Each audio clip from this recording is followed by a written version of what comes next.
Mas é filhosa mesmo. A igreja até a parede. Ai, coisa mais engraçada. Hoje nós estamos aqui com o Dr. René Esbriça e ele vai estar falando um pouquinho sobre as especialidades dele e vai estar dando umas dicas também sobre vida saudável.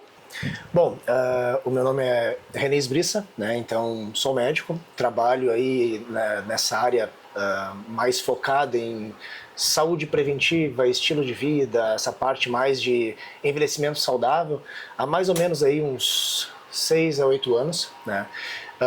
Eu tenho pós-graduação em medicina esportiva, nutrologia, trabalho também com bodybuilding coach e tenho uma formação que se chama medicina do estilo de vida, que é uma especialidade americana, né? Que o princípio fundamental é justamente isso, né? Que a gente estava conversando, que é a prevenção de doenças com mudanças de rotina, estilo de vida, cuidados com hábitos que fazem diferença aí em pelo menos 80% das doenças crônicas que a gente tem hoje em dia. Então, realmente é o fundamental aí de estar, né, conversando um pouquinho mais e entendendo aí esses ajustes aí de rotina, de cuidados, do dia a dia, que é o que faz, na verdade, toda a diferença aí para a saúde do pessoal. Ah, que bacana, doutor! Mas enquanto eu vou perguntar de novo, nós vamos falar sobre o que nós vamos fazer para o doutor hoje. Opa! Tá? A gente vai assar aquele salsichão lá de Santo Cristo, artesanal. Que maravilha. Esse daqui é garantido, que tu vai gostar. E também a gente tem aqui uma maminha que ela tá já na... Olha aí. Ela já tá aqui na churrasqueira, né? Tomando jeito, tomando jeito. Não, tá ótimo. Tomando jeito. E enquanto isso, as coisas vão se organizando ali na churrasqueira e a gente vai conversando mais um pouco com o Dr. René. A tendência que a gente tem visto hoje em questão de saúde geral, né? A gente percebe que está muito ligado à rotina, o dia a dia, então de tudo que a gente faz. Uhum. Então, alguns países assim na área mais saúde, área médica, na área nutricional, têm focado muito justamente nesse ajuste de ritmo. Então, porque nós temos aí uma rotina cada vez mais corrida, tudo é mais acumula muito estresse, muita preocupação e o que a gente menos tem tempo às vezes é de perceber esses detalhes e vai se deixando de lado, né? A saúde vai ficando sempre em segundo lugar. Então a prioridade hoje em dia tem sido o ajuste da rotina. E aí surgiu essa especialidade, que lá nos Estados Unidos é uma especialidade, né? Aqui no Brasil não tem um reconhecimento da mesma forma, mas é um conhecimento técnico-científico de ajustes de estilo de vida, né? Então a ideia que eles tratam, na verdade, aí são de pilares que eles consideram fundamentais, que quando a gente ajusta, né, regula, entende um pouquinho melhor, a gente consegue prevenir boa parte das doenças crônicas que a gente tem.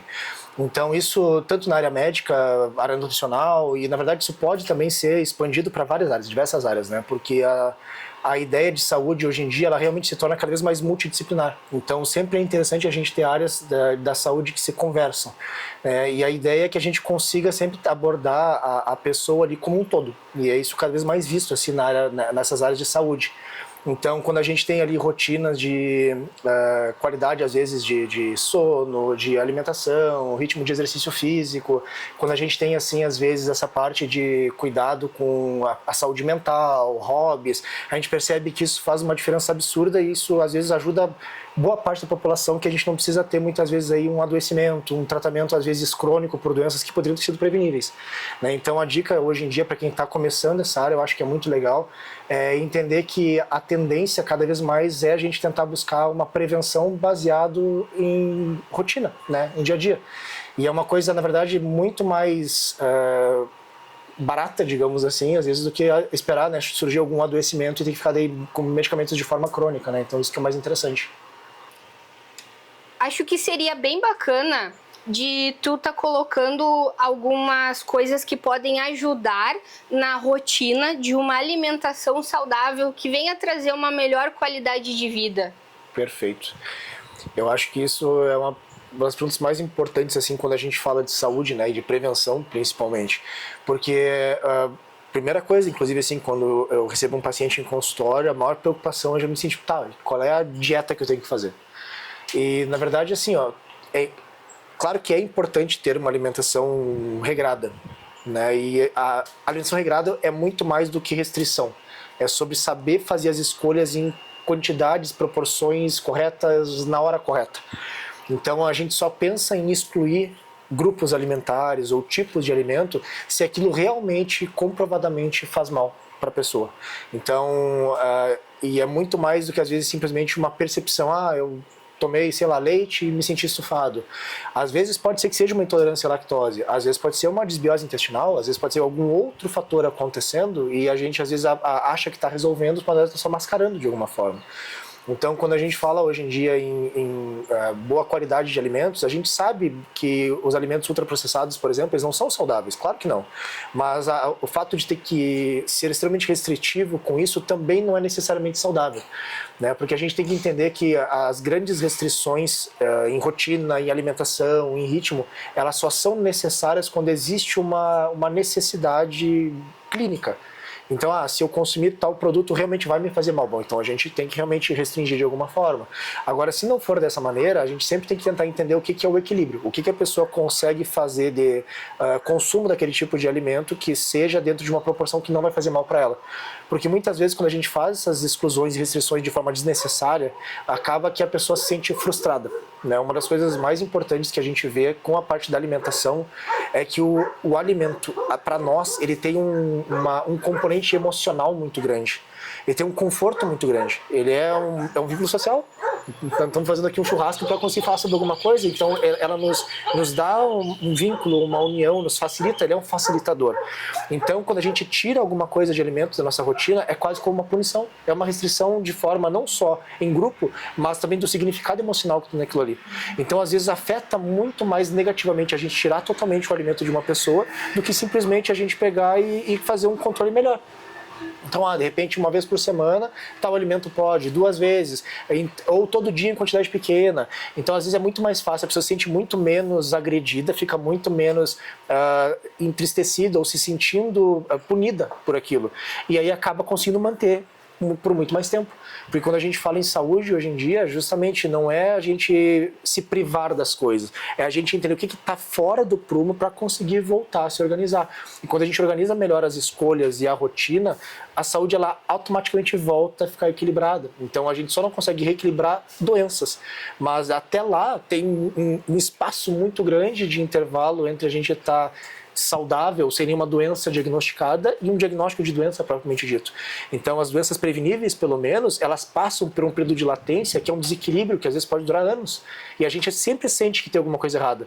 Então, tá mais cansado do que o normal, tá mais estressado, tá dormindo ruim, sente um estufamento, uma dor de cabeça. Então isso são sinais que o corpo está dando que existe realmente um desequilíbrio acontecendo. E se a gente resolve isso de forma mais natural e sustentável, isso se prolonga e geralmente aí acaba evitando da doença aparecer. Isso que é o interessante realmente. Olha só que bacana, doutor. Essas informações, elas são muito importantes, né? Eu gostaria, assim, que tu desse algumas dicas que fossem fáceis e simples, que quem estiver assistindo a gente pudesse aplicar na sua vida hoje, pudesse começar agora para tentar começar a ter uma vida mais saudável, assim, uma qualidade de vida. Legal, ótimo. Bom, então, como é que a gente costuma fazer assim, ó? Basicamente, essa área, que é a medicina do estilo de vida, ela se baseia em pilares fundamentais. Então, a gente pode, por exemplo, abordar alguns desses pilares com dicas simples. Por exemplo, eles têm um pilar que fala da alimentação, um que fala de exercício, o outro fala de qualidade do sono, saúde gastrointestinal, manejo do estresse, vínculos sociais e uso de substâncias entorpecentes. Então, basicamente, assim, se a gente regula todos esses pilares, a gente vive melhor, digamos assim. Então, dicas práticas, por exemplo. Uma das que eu mais vejo necessidade de orientar para o pessoal é manejo de estresse. Porque a gente pensa, é impossível não se estressar, porque o estresse é uma coisa contínua e cada vez pior, né? Então, uma das dicas legais é buscar uma forma de tentar aliviar um pouco a carga do estresse do dia a dia. E isso não é muito difícil de fazer. Uma forma simples que a gente tem é de fazer períodos de relaxamento. Então, métodos de respiração profunda, meditação, desaceleração. Às vezes a gente tem exercícios de relaxamento físico, muscular. Um exercício que eu gosto muito de passar que é prático, é um exercício de respiração com um certo controle de corpo e imaginação ao mesmo tempo. Então, como é que funciona? Pode ser feito de qualquer lugar, né? A gente pode ficar sentado, deitado, como ficar mais confortável. A ideia é relaxar o corpo o máximo que der, né?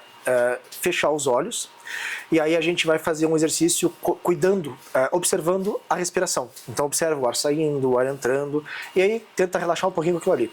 Aí quando sentir que tá conectado bem com isso, assim, tipo, desligou um pouquinho do pensamento de fora, aí a gente começa a fazer um ciclo de respiração com uma contagem específica. Como é que funciona? O exercício básico ele pode ser mudado, mas eles falam em ciclos de 6 segundos. Então são 6 segundos que a gente faz, por exemplo, puxando o ar, então enchendo o pulmão, 6 segundos que a gente faz com o pulmão cheio segurando o ar, 6 segundos soltando e 6 segundos com o pulmão vazio. E aí esse ciclo de puxa, segura, solta, segura, ele faz como se fosse um quadrado, digamos assim, mental. E aí a gente vai visualizando como se fosse tipo um quadrado assim sendo desenhado, né, dentro da cabeça, e vai contando esses 6 segundos, respirando fundo, soltando profundo. Por que é um exercício interessante? Faz isso por 30 segundos, 1 minuto. É um exercício que a gente acaba usando boa parte das nossas capacidades cerebrais ao mesmo tempo. A gente está usando o lado lógico do raciocínio para contabilizar, o lado imaginativo para imaginar o quadrado. A gente está imerso a parte de raciocínio também dentro do nosso corpo, pensando na parte de... Olha lá. Vai falando, vai falando. Pensando nessa parte de controle de respiração, né, de movimento. E a respiração profunda, ela te traz, na verdade, uma hiperoxigenação, e isso também ajuda no relaxamento. Então, o que eles têm em cima disso é que esse exercício simples, ele pode tipo, reduzir aquela carga de estresse daquele momento em torno de uns 70%. Então faz muita diferença. Às vezes precisa de um pico de estresse assim, no meio da rotina, parou durante 1 minuto e tipo, é quase como se estivesse tomando um Rivotril, digamos assim. 70%! Então faz muita diferença. Vocês prestaram atenção nesse exercício? É muito legal e simples, né? Uma outra coisa também muito interessante, por exemplo, a parte de alimentação, o controle alimentar para peso. Uma coisa que as últimas diretrizes europeias, por exemplo, que falam na parte de emagrecimento, o que eles falam muito? Eles falam de uma coisa chamada mindfulness, que é prestar atenção no que a gente está fazendo. Eles aplicam isso para a parte de alimento, mas isso pode ser para qualquer coisa. Que é basicamente assim, quando a gente vai comer, qual que é a nossa tendência? A gente come no automático. Então vai lá, serviu, come, e vai fazer alguma coisa, porque está atrasado, está correndo, às vezes está no celular resolvendo alguma coisa, então não para prestar atenção na comida. Então a ideia tipo, é estar presente naquele momento. Então olhar o que está dentro do prato, a quantidade, a disposição, pegar aquele alimento assim, sentir o cheiro, colocar na boca, sentir o sabor, mastigar aquilo devagar, tentar entender ali o que tem dentro, né? Tipo, quais são os compostos dentro do alimento. Só de fazer isso, a gente acaba às vezes comendo em torno de 30% a menos do que a gente come no automático, e isso já ajuda no controle de peso diretamente. Então às vezes a pessoa consegue às vezes só controlar peso fazendo isso muitas vezes. É muito interessante, porque a gente não faz de forma automática, dá tempo do corpo entender o que ele está ingerindo, de sinalizar a saciedade, que tem um certo atraso para o nosso estômago sinalizar para o cérebro que a gente já está satisfeito. Se a gente não respeita isso por estar fazendo automático, o normal, o padrão é que a gente coma de 20% a 30% a mais do que precisaria todas as refeições. Então por isso que a gente às vezes acaba também aumentando o peso, mesmo comendo direitinho. Então só de fazer isso também já é uma coisa muito prática, simples de fazer, que traz também resultado. Olha aí que aula! Que aula! O peso, na verdade, ele é muito complexo. Uma das coisas que... É uma das primeiras coisas que eu converso em consulta para quem busca, quem vai consultar comigo buscando emagrecimento, é justamente sobre a questão de entender como funciona a questão do peso. Porque uma das coisas mais importantes que eu vejo é de tirar da pessoa esse sentimento de frustração e principalmente de culpa. O auto-julgamento, eu acho que é o principal problema que a gente tem com a questão de peso. Porque o maior sentimento que a gente vê é frustração e culpa. Quem tem problema com peso crônico. E é uma coisa que eu acho muito pouco abordada, sabe? Porque existe o julgamento das pessoas, muitas vezes em volta. Às vezes existe tipo de amigos, família, mas principalmente da própria pessoa. E isso é uma coisa que pesa muito. Porque o peso, ele não é simplesmente não comer. Tudo bem, se a pessoa não comer, vai emagrecer? Vai, mas ela vai emagrecer de uma forma doente. Ela vai perder nutrientes, vai perder musculatura, vai perder massa óssea, vai ficar desnutrida. Não é o interessante, não é passar fome. A perda de peso é uma questão mais metabólica, tem a ver com calorias, mas não é tão simples assim. porque, como eu falei, a alimentação ela tem uma relação muito grande com a parte emocional. Então, quando a gente começa a tentar fazer um processo de emagrecimento, ele envolve uma mudança drástica de rotina. Então, a pessoa meio que tem que mudar quase tudo que ela está fazendo. E isso é muito difícil. E as pessoas não se dão conta do quanto isso é complicado. A gente não se coloca às vezes no lugar, porque qualquer pessoa que tem que mudar a rotina é muito ruim. Para qualquer pessoa é difícil. E para algumas pessoas até mais do que outras. Tem gente que tem um apego maior com rotinas. Então, realmente, é uma coisa muito difícil, né? E aí, se a gente entende que existem outros fatores externos que não só dependem do que a pessoa está fazendo, fica muito mais fácil. Porque a frustração ela é um dos principais combustíveis para a gente desistir. E o peso é um problema crônico. Na verdade, a gente tem uma dificuldade que vai se repetir pelo restante da vida. O que a gente tem hoje de estudo científico em cima da célula de gordura especificamente é que ela não é totalmente destruída, ela só é murchada, digamos assim. Então, uma vez que a gente cria a célula, ela vai nos acompanhar teoricamente para sempre. E aí, eu posso fazer uma lipoaspiração, por exemplo. Pode, só que quando a gente faz a cirurgia, a tendência é que o corpo sinta aquele prejuízo e tente recriar aquela célula em algum outro local que seja. Então a gente costuma ver a pessoa às vezes ver uma lipoaspiração, então a barriga tá reta, chapada e, sei lá, começa a acumular gordura no braço, nas costas, culote, porque o corpo está tentando retomar aquela gordura que ele sentiu que foi perdida. E esse processo de repreenchimento das células, uma vez que elas são perdidas, ela pode durar de 10 a 15 anos em média. Então não é uma coisa tipo de 1 mês, 2. Por isso que tem que ser uma coisa para a vida. Então entender como isso funciona, fazer, digamos, as pazes com a própria rotina de uma forma mais estruturada, mais sustentável é fundamental. Por isso que o acompanhamento profissional ele é tão importante. Hoje em dia, inclusive, a recomendação para perda de peso, ela é de ter um acompanhamento mais multidisciplinar possível. Então, acompanhamento com nutricionista, com médico, com educador físico, com psicólogo, com terapeuta, é fundamental ali esse grupo de profissionais, às vezes, porque é muito complicado esse apoio da pessoa, né? Se fosse tão simples o emagrecimento, como só fechar a boca ou somente se exercitar, o sobrepeso não estaria aumentando cada vez mais. Nós temos um índice hoje no Brasil que mais de 60% da população já tem sobrepeso, pelo menos 30% já tem obesidade, e a projeção é bem maior do que isso, né? Então a gente está vendo pessoas hoje em dia tendo doenças graves ou até mesmo, infelizmente, falecendo por causa de peso. Então não é tão simples quanto parece. E quanto mais a gente tiver banalizar isso, ou mais a gente tentar simplificar a situação, pior isso se torna. Então, por isso que é muito importante para a gente conversar e entender um pouquinho mais esse ponto. Mas, não, mas é verdade. Todas essas questões que tu tá trazendo para nós, isso daí é super importante para que realmente as pessoas possam ter, né, esse entendimento. E eu acho que principalmente com o que tu tá trazendo, a questão psicológica. É muito importante. Né, o acompanhamento com um psicólogo também. É fundamental. E é uma coisa que às vezes o pessoal acha que, não tô louco, pegou com o psicólogo. Não é sobre isso. É sobre ter esse entendimento melhor da relação com o alimento, dos gatilhos que a gente tem com a comida, do porquê às vezes que a gente tem às vezes aquela ansiedade que desconta em alimentação, aqueles gatilhos às vezes de uma compulsividade maior, aquele sentimento de culpa após a alimentação. Como eu vejo várias vezes também, às vezes tem até a questão da sabotagem que a gente não percebe. Tem pessoas que começam a perder peso e aí começam a inventar desculpas para fugir daquela rotina. Então começou a perder peso, está se exercitando, está se alimentando bem, e daqui a pouco começa a dizer que aconteceu isso, aconteceu aquilo, e para. E aí o peso volta. Então isso também é muito comum de acontecer. E às vezes a pessoa não se dá conta. E aí quando começa a conversar com o terapeuta, ela começa a identificar e perceber, puxa, realmente eu estava fazendo isso, não percebia, eu estou me auto-sabotando.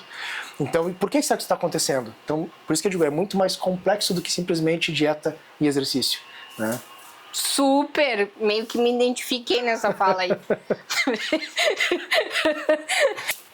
Inclusive, atualmente, né, a nossa compreensão de peso, ela, principalmente quando a gente fala de obesidade, tem que ser entendido e tratado como se fosse uma doença crônica. Assim como uma pessoa que tem pressão alta, uma pessoa que tem diabetes. Então, por isso que também o acompanhamento médico é cada vez mais importante. Porque, na grande maioria das vezes, algum tipo de tratamento medicamentoso é necessário. Porque a resposta do corpo apesar dele responder a uma dieta restritiva, a um exercício, ela não é a mesma resposta que uma pessoa que tem um sobrepeso ou um peso adequado para a estrutura, digamos assim. O corpo ele tem um pouco mais de resistência, ele tem um pouco mais de dificuldade, então isso também dificulta um pouco mais. Então, se a gente não procura um profissional que entende isso, que trabalha com isso em mente, só aumenta a frustração também. Que daí a pessoa começa a esperar de 1, 2, 3, 4 quilos e trava. Né? Mas tem todo um fundo, um processo ali de defesa do corpo acontecendo de fundo que está em desproporção. Então, se a gente consegue identificar isso, e é o que eu faço durante os atendimentos, por exemplo, às vezes a gente realmente acaba não entendendo por que, mesmo fazendo tudo certo, não evolui. Né? Não que a gente não vá fazer, e precisa fazer dieta, precisa fazer exercício, é fundamental, porque a gente fala que faz parte, inclusive, dos pilares principais da saúde. Né? Então, eles têm que fazer parte de rotina. Todo mundo deveria fazer em algum grau ali algum exercício físico que seja saudável e sustentável, ter uma alimentação mais regulada, mais estruturada. Mas muitas vezes só isso não é o suficiente para o peso baixar. Dependendo das condições metabólicas ou até mesmo hormonais da pessoa, isso faz toda a diferença. Então a pessoa às vezes vai ter frustração e realmente não vai chegar no objetivo de peso. Olha só, que coisa linda isso. Bah, tô gostando muito de aprender contigo. Bah, que legal, que legal mesmo. Porque assim, cada vez mais realmente a gente precisa de conhecimento a respeito da nossa saúde, autoconhecimento, né? Exatamente. Autoconhecimento. Tipo, às vezes tu vai saber que antes de saber, às vezes a questão da intolerância, por exemplo, antes de saber, de ter um diagnóstico, tu identificar, não, peraí, isso daqui não me faz bem, não me cai bem quando eu como, então vou evitar isso aqui. É autoconhecimento. Exatamente. Né? Tem gente que não faz bem a digestão quando come rúcula, por exemplo. Já ouvi muita gente falar, não como rúcula porque não me cai bem, não consigo fazer bem a digestão. Autoconhecimento. Mas é importante a gente saber tanto o que faz mal, o que faz bem. Exatamente. Né? Para que possa chegar mais próximo desse equilíbrio. Perfeito, né? Exato. Da qualidade de vida e tal, por isso que é importante ir atrás de conhecimento, né? Conhecimento nos lugares corretos, exato, adequados, como tu falou, né? Muito importante.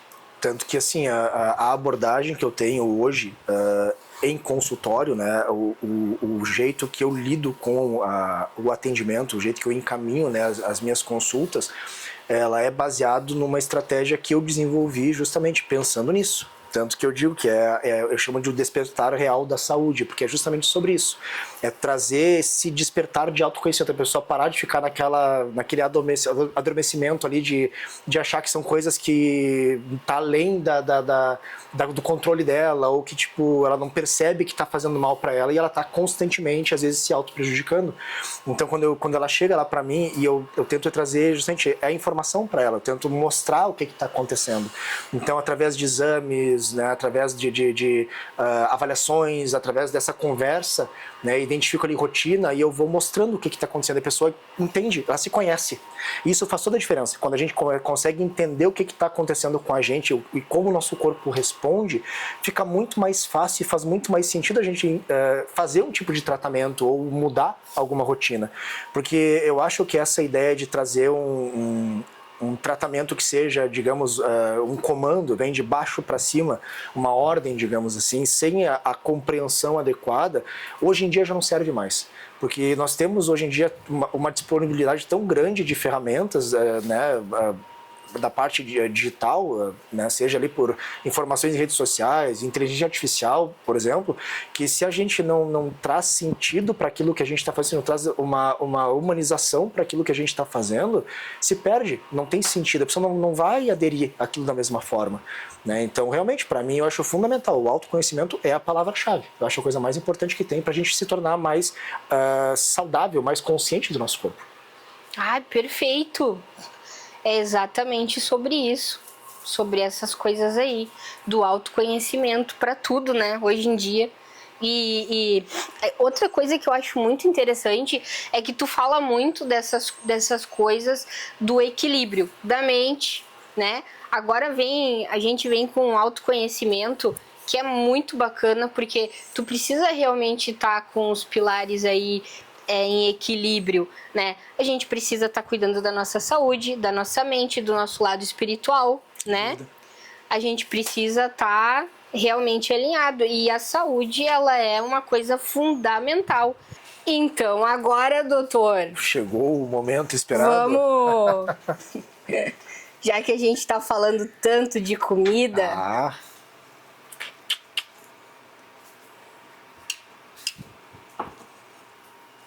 Aqui em tempo.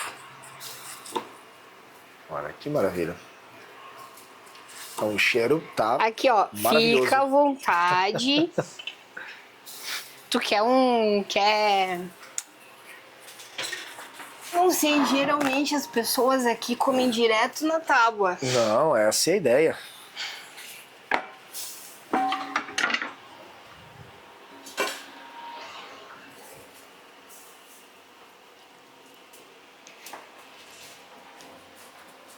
Só sucesso. Que maravilha. Sucesso, né? Aprovadíssimo. Uma delícia. Sucesso. Não, e olha, eu gosto muito porque olha só a qualidade da carne. Muito bom. Eles fazem extremamente de forma artesanal. Inclusive uma coisa que é bem interessante, né? Quando o pessoal vê, por exemplo, tipo, tomando uma coca. Diz, doutor, mas né, tu não é saudável, como é que tu vai tomar uma coca? Como é que tu vai comer, tipo, não sei o quê? Aí, ó, então, é justamente isso, sobre isso que eu falo, é o equilíbrio. Não adianta a gente ter essas restrições e não poder né, comer coisas que são, às vezes, apetitosas ou coisas que a gente gosta. O que não pode, na verdade, é fazer isso de forma excessiva, de uma forma que atrapalhe para a saúde, né? Então, dentro de um contexto de saúde, com controle, com cuidado, não tem problema nenhum. É até melhor, porque a pessoa também tem que aproveitar essas coisas. Imagina não poder curtir aí um churrasco bom, por exemplo, né? Então, para mim, pelo menos, eu vejo assim que até perde um pouco a graça as coisas, né? Comer é uma coisa tão boa, gente. Se não fosse bom, por outro lado, também não tem problema de peso. Então a ideia é o quê? Vamos organizar direitinho. É justamente isso, né? Organizou certinho, todo mundo come o que gosta e dá certo. Tem um radicalismo muito grande com relação à parte da gordura, né? A gente tem o que a gente tem como reconhecimento científico hoje em dia, né, que fala que a gordura animal ela é um pouquinho mais... tem um potencial prejudicial maior para a saúde, né?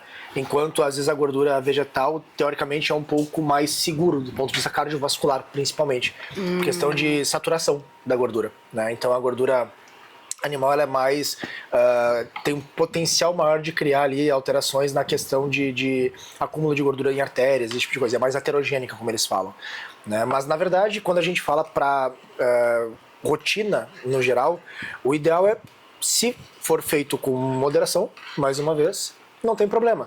Quando que a gente considera a retirada da gordura do alimento? Quando a pessoa já tem um problema muito grande com questão de peso, caloria, alterações de colesterol, um risco cardíaco maior. Então a gente vai fazer uma restrição maior nesse ponto, né? Mas se a pessoa não é saudável e não é um consumo regular e em grandes quantidades, também não tem problema, né? Então, olha, excelente. Essa é a ideia, perfeito. Mas tá bom ainda, não tem problema. Só sucesso ou não, doutor? Só sucesso. Olha, muito bom. Então essa parte do equilíbrio é boa, né? Que nem... Achei muito importante que tu concluiu com aquela parte ali que é importante não ter excessos, mas saber equilibrar, e dá pra comer um pouco de cada coisa tranquilamente. Exatamente. A ideia da restrição, ela vem, na verdade, como um contraponto ao nível de desequilíbrio. Então, quanto mais a gente peca, digamos, ali com o excesso de alguma coisa, né? Então, sei lá, excesso de alimentação às vezes ruim, de industrializado, ou às vezes condições de saúde que já predisponham, né? Mais a gente tem que restringir para tentar compensar. Então a restrição tem que ser proporcional. Não adianta a gente fazer grandes restrições para ter pequenas mudanças de peso, por exemplo, ou de saúde. A ideia é sempre ter uma restrição proporcional. Tem pessoas que estão em desequilíbrio muito grande e às vezes estão entrando em algum quadro de alguma doença ou quase entrando, e aí, nesses casos, às vezes sim, a gente precisa restringir um pouco mais, nem que seja por um tempo, né? Então a restrição ela só vem de verdade, assim, de forma, né, digamos, definitiva, ou pelo menos provavelmente definitiva quando a gente está já com alguma doença instalada. Por isso que a ideia é justamente tentar evitar de a doença chegar. Importante, né, de toda a conversa assim, que a gente está tendo, e o que eu tento passar como mensagem sempre, é que ser saudável não precisa custar muito. Né? Basta a gente saber se entender, né, se escutar e tentar respeitar os nossos limites, digamos assim. Tudo aquilo que a gente faz, que a gente está fugindo dos nossos limites ou não está escutando o que o nosso corpo está falando pra gente, eventualmente vai gerar algum problema de saúde. E a ideia é que justamente, de preferência, escutem, né, o que a gente o que o corpo está falando e tentem sempre viver num equilíbrio mais saudável possível. Né? Inclusive, né, me sigam ali nas redes sociais, no Instagram, que às vezes ali temos ali, né, posts e mensagens justamente sobre esse tipo de coisa, de ajustes de rotina, né, de compreensão melhor, de conhecimento, para que a gente não precise depois estar medicando de forma crônica. Acho que esse é o principal, evitar de adoecer.